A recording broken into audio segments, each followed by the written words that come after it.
So, ladies and gentlemen, I am in beautiful Iceland, and the team and I pulled up by this beautiful river, and a thought came to me. Now, I'm not sure if you guys have ever heard the term, a rolling stone collects no moss. Well, let me break that down for you. What that basically insinuates, and there's a couple different meanings to it. Everyone has a different meaning and what it means to them, but I thought about it in the context of travel. And what that means in this scenario is, basically, if you are constantly or perpetually in movement, right, and you never stop, you will collect no substance, you will collect no moss. Now, if you look back, you guys don't see any of the rolling stones submerged under the river. Instead, what you see are these substantial rocks around here with this, bright green or relatively bright green moss, right? This substance on top. Now, as I said, there's many different interpretations that you can have for that, but what I want to talk to you guys today about is traveling. Traveling and almost a digital nomad lifestyle. Now, I have been very, very lucky to be situated at home in a house that has the perfect lighting, the perfect office setup. Everything is optimized and structured for maximum efficiency. I've had the pleasure of having that, and that's really my home back in London. And I've also had the great pleasure of, traveling abroad for months and months. I think last year I did almost 16 trips, half for business, half for pleasure. So I've really seen both sides of the spectrum. And in fact, even last December and January, I went to Bali to almost try the digital nomad lifestyle, give it a shot. And I can tell you, this is me personally, from what I've learned, as per the saying, a rolling stone collects no moss, or a rolling stone gathers no moss. People and entrepreneurs that I found that are like perpetually in motion, they collect no substance, they collect no moss. It's so funny because if you look at a lot of my friends and business associates are very surprised just by how clear my schedule is, right? I have as much time as I need for deep focused work. And for me, the more meetings I have in a week, the less successful that week is. The more travels I have in a month, the less successful that travel is. It's funny, as entrepreneurs, I think a lot of entrepreneurs take pride in the fact that they have 6 meetings and I'm not talking about sales meetings for your agency, whether that be, I take all of my meetings on Zoom, whether that be sales calls, discovery calls, whatever you want to call them, in-person meetings. I'm not talking about that because that is an IPO, right? And you guys have heard me say IPO for 2+ years now. IPO means income producing activity.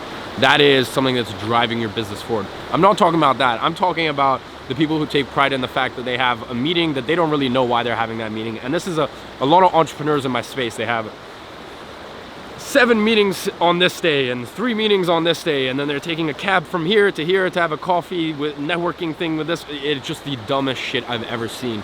And then they also take pride in the fact that, oh, so this month I'm going here, and then for 3 days, and then I have a flight to here for a day, and then a flight to here, and I'm staying there for a week, and then I'm doing this, and they take pride in the fact of how much they travel. I take pride in the fact that I do travel, and in fact, as you can see, I'm in Iceland. In fact, I was in Iceland a week ago, and I decided to come back and this time bring 2 of my employees and make it almost a company trip. But I take pride in the fact that my schedule, really for the most part, is clear. I have minimal meetings, and any meetings that I do have are high impact. The fact that this year I've really stripped away travels, and I've only traveled when I've needed to, or for personal social reasons where, I understand that I'm going there to have fun. So really all I can say is, if you are someone who takes pride in the fact that you have a lot of meetings, if you're a person that takes pride in the fact that you're constantly on the move, constantly on the run, you're living, and for those of you guys who decide to live that digital nomad lifestyle, I think living a digital nomad lifestyle, you can very easily make multiple 6 figures, maybe even multiple 7 figures a year.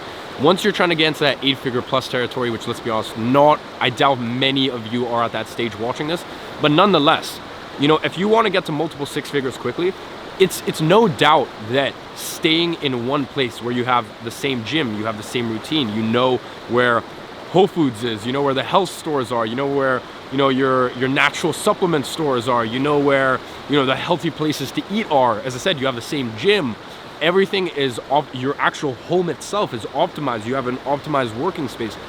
I don't think anyone on earth could argue with me that that is a better route to quick success and hitting that multi six-figure a year mark, I don't think that anyone could reasonably argue with me that that is the case. Now, in December, this December, London in winter, actually, London weather isn't nearly as bad as people make it out to be, but London in the winter, in the same way that Paris or Iceland, it's just not the best. So I am actually moving out of my 2-bedroom apartment.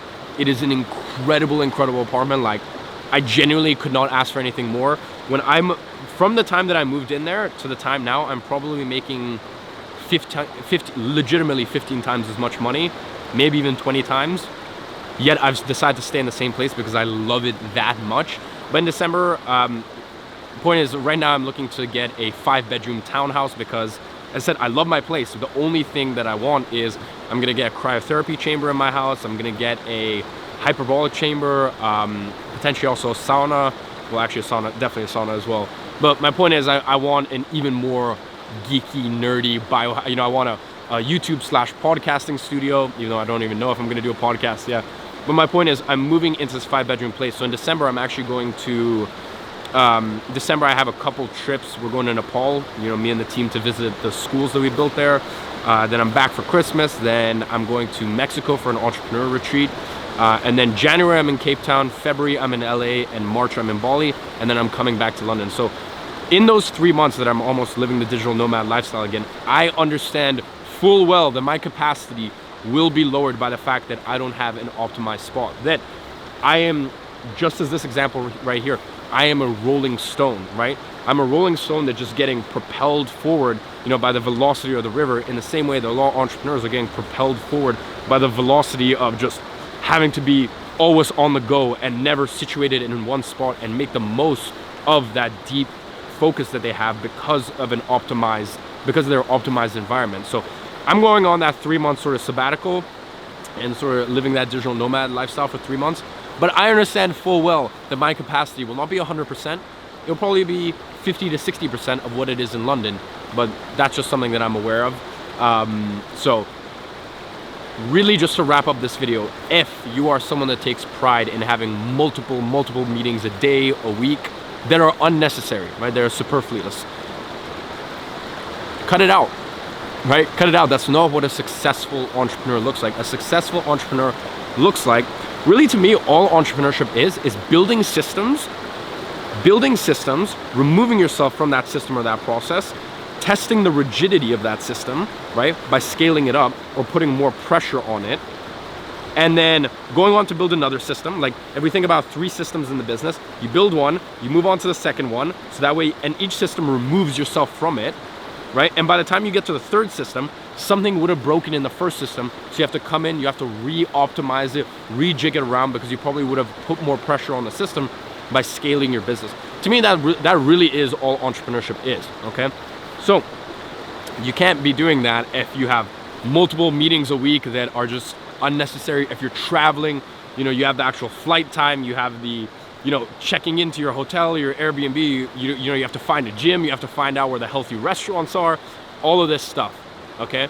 So if you do decide to travel and live the digital nomad lifestyle, do it with full understanding that it is hindering your business, but who cares? As I said, I'm doing it for 3 months. I understand that it will hinder my business, but I've been working on some ridiculous projects in 2019 that haven't come into fruition. I haven't been able to release any of them. And once they're released, the business really is gonna 10x. So I'm doing that with full understanding. So ladies and gentlemen, keep that in your head. A rolling stone never collects moss. I think that's verbatim what it is. But hope you enjoyed this video. Hope that point got drilled into you. And I'll see you guys in the next one.